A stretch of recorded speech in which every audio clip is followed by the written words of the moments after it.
তো hello everyone, আসসালামু আলাইকুম। আশা করি সবাই ভালো আছেন। তো আমিও ভালো আছি। তো আমি আজকে চলে আসলাম রেন ফরেস্ট ইকো রিসোর্টে সুইমিং করার জন্য।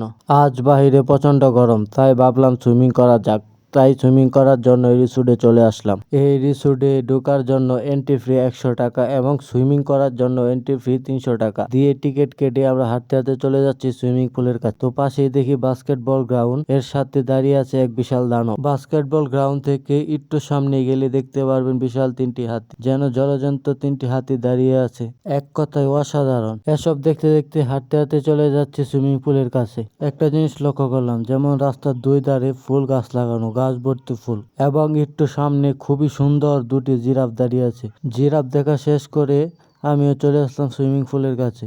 তো হাঁটতে হাঁটতে চলে গেলাম সুইমিং পুলের ভিতরে। তো অবশেষে চলে এলাম সুইমিং পুলের ভিতরে। এখানে এসে দেখি অনেকেই ছবি তুলতেছে এবং অনেকে সাঁতার কাটতেছে এবং অনেকে উপরে দাঁড়িয়ে দাঁড়িয়ে সাঁতার উপভোগ করতেছে। তো আমি আর বেশি দেরি না করে নেমে পড়লাম সুইমিং পুলে সাঁতার কাটার জন্য। প্রায় 1 ঘন্টার মতো সাঁতার কাটলাম।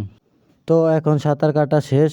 তো এখন চলে যাব সুইমিং পুলের বাইরে। তো হাঁটতে হাঁটতে চলে আসলাম সুইমিং পুলের বাইরে। তো সুইমিং পুলের বাইরে খুবই সুন্দর এবং মনোরম পরিবেশ। হাঁটতে হাঁটতে একটু সামনে গিয়ে দেখলাম গাছপালার ভিতরে মনোরম পরিবেশের মাঝখানে অনেক সুন্দর একটি কটেজ, যেখানে চাইলে আপনারা থাকতেও পারবেন। এই রেন ফরেস্ট ইকো রিসোর্টের ভিতরে আরো অনেকগুলো কটেজ আছে, আপনারা চাইলে এখানেও থাকতেও পারবেন। আর এই ইকো রিসোর্টটির লোকেশন হচ্ছে সাতকামাই, শ্রীপুর, গাজীপুর।